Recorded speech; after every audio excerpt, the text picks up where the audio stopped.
देश की फिजाओं में एक बार फिर से वायरल तैरने लगा है। कोविड के नए वेरिएंट की सुगबुगाहट के बीच देश भर से वायरल फीवर के मामले बढ़ रहे हैं।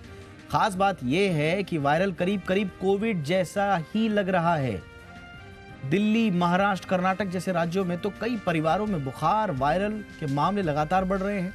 अनुमान यह है कि कर्नाटक में हर तीसरा परिवार, दिल्ली में हर पांचवां परिवार, महाराष्ट्र में हर छठा परिवार वायरल की चपेट में है। और ये आप महसूस कर रहे होंगे, ये सिर्फ इन तीनों राज्यों की कहानी नहीं है। आप जिस भी इलाके में हैं, आपने महसूस किया होगा कि आजकल इस तरह के वायरल बुखार, खांसी, जुकाम वगैरह सबको हो रहा है। ज़्यादातर केसेस में कोविड जैसे सिम्टम्स यानी कि गले में खराश, नाक बहना, बनना, छींके आना, सूखी खांसी, सिर दर्द, गीली खांसी, आवाज़ में बदलाव, मांसपेशियों में दर्द, बुखार और सूंघने की शक्ति में बदलाव जैसे लक्षण नजर आ रहे हैं। अब परेशानी यह है कि वायरल के बीच में ही कोविड का एक नया स्ट्रेन EG5.1 सामने आ गया है। इसे एरिस नाम दिया गया है। WHO भी इस पर निगरानी रख रहा है। भारत को भी सतर्क रहने की जरूरत बताई जा रही है, क्योंकि अब लोगों में पिछले संक्रमण या फिर वैक्सीन से मिली हुई जो इम्यूनिटी है वो कमजोर हो रही है।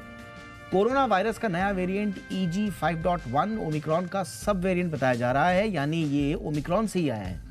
ये वेरिएंट अभी 45 देशों में पाया जा चुका है और तेजी से फैल भी रहा है।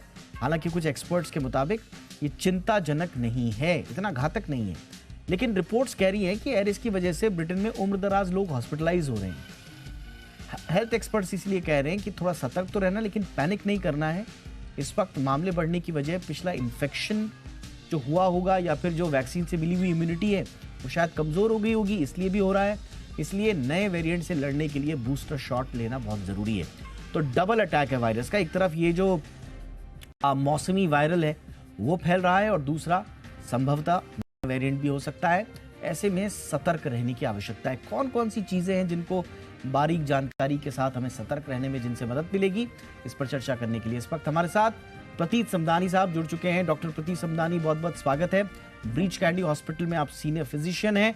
डॉक्टर साहब, बहुत ज्यादा सुनाई दे रहा है। हम लोग इनफैक्ट आते जाते हैं, दफ्तर में भी आते जाते हैं, तो कोई ऐसा नहीं मिल रहा जो बिल्कुल स्वस्थ हो, दुरुस्त हो। अच्छे अच्छे जो कहते हैं कि हमारी इम्यूनिटी बड़ी स्ट्रांग है, वो भी बड़े पस्त नजर आ रहे हैं। तो ये नॉर्मल सीजन फ्लू है सर, या फिर ये नया वेरिएंट आ गया है कोविड का?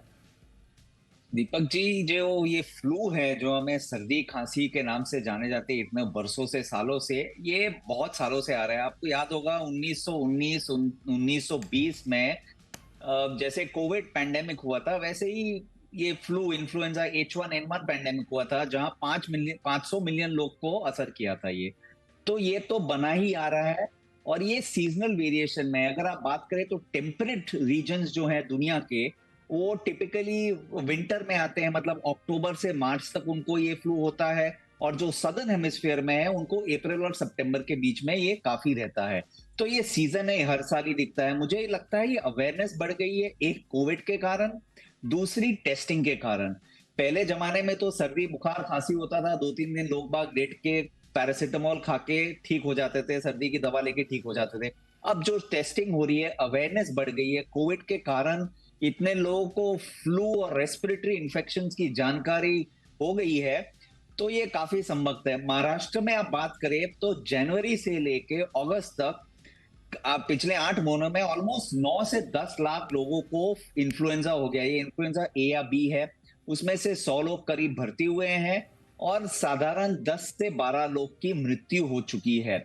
और पूरी दुनिया की स्टैटिस्टिकली बात करें फ्लू के बारे में, तो 65 साल के उम्र के लोगों के नीचे जिन लोगों को फ्लू होता है, ऑलमोस्ट 0.2 to 6.5 पर लाख लोग मर जाते हैं। और 75 साल की उम्र के ऊपर के जो लोग रहते हैं, वो ऑलमोस्ट 5 और 225 प्रति लाख, प्रति 1 लाख के बीच में इन लोगों की मृत्यु होती है। तो ये फ्लू नया नहीं है, ये फ्लू पुराना है, पर अभी जो आप देख रहे हैं वो बिल्कुल सर्ज है।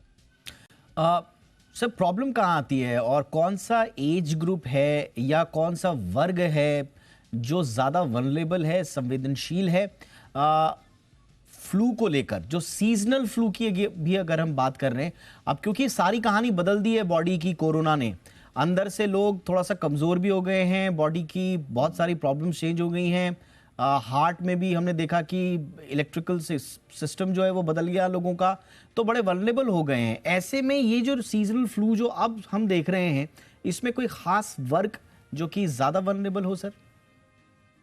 जी, कोई भी फ्लू हर साल कहाँ भी दुनिया में देखे तो ये वनरेबल ग्रुप है, और ये वनरेबल ग्रुप है जो ज्यादा वृद्ध लोग हैं 60-65 साल के ऊपर, जो छोटे बच्चे हैं 6 महीने से लेके 5 साल के बीच में, ज्यादातर जिन लोगों कोई इम्यून प्रॉब्लम है, जैसे आर्थराइटिस है, हार्ट की प्रॉब्लम है, किडनी की प्रॉब्लम है, ट्रांसप्लांट हो चुका है, डायबिटीज है, कैंसर के मरीज है, कीमोथेरेपी पे है, कोई हिमेटोलॉजिकल यानी कि लुकीमिया की कोई ब्लड की बीमारी है, वो लोग ज्यादातर इस वायरस से अफेक्ट हो सकते हैं।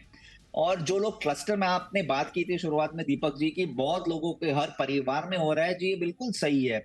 एक को हुआ तो जैसे कोरोना वायरस स्प्रेड होता है, वैसे ही इन्फ्लुएंजा भी स्प्रेड होता है, दूसरे, तीसरे, चौथे, 10वें, 15वें आदमी को होता है। तो आप देखेंगे क्लस्टर्स में होता है, फैमिलीज में, सोसाइटी में, स्कूल में, वर्क में, क्लास में, कोई बड़ी क्राउडेड एरिया में जाएंगे, एक के साथ में अनेक लोग को होता है।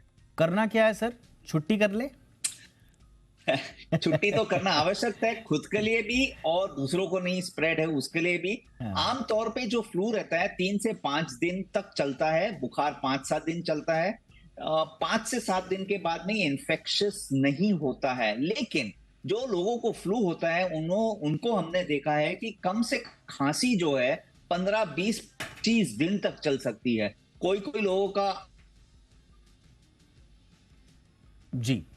आमतौर पे लोग बाग ठीक रहते हैं। Okay, alright. एक आखिरी सवाल सर, संक्षेप में, इस फ्लू में ये जो सामान्य लक्षण जो हैं, खांसी, जुकाम, सर्दी वगैरह, इसमें कोई खास लक्षण है जिस पर आप थोड़ा सलाह देंगे कि तुरंत डॉक्टर के पास जाके आगे की चेकअप कराएं या थोड़ा एक्स्ट्रा केयर करें? यदि आप वल्नरेबल ग्रुप में आते हैं, आपका ऑक्सीजन लेवल कम हो रहा है, आप सोने पे ज्यादा खांसी कर रहे हैं, या खांसी में, बलगम में खून निकल रहा है, छाती में बहुत दर्द हो रहा है, तेज बुखार है, ब्लड प्रेशर गिर रहा है, तो आप जरूर हॉस्पिटल जाइए, अपने नजदीकी डॉक्टर की सलाह लीजिए। इन लोगों को सावधान रहना पड़ता है, शायद एडमिशन भी लग सकता है। Thank you so much doctor Samdani, आपने वक्त निकाला हमारे दर्शकों के लिए और इतनी महत्वपूर्ण जानकारी दी, बहुत ही आसान भाषा में। Thank you so much sir. Thank you Deepak ji.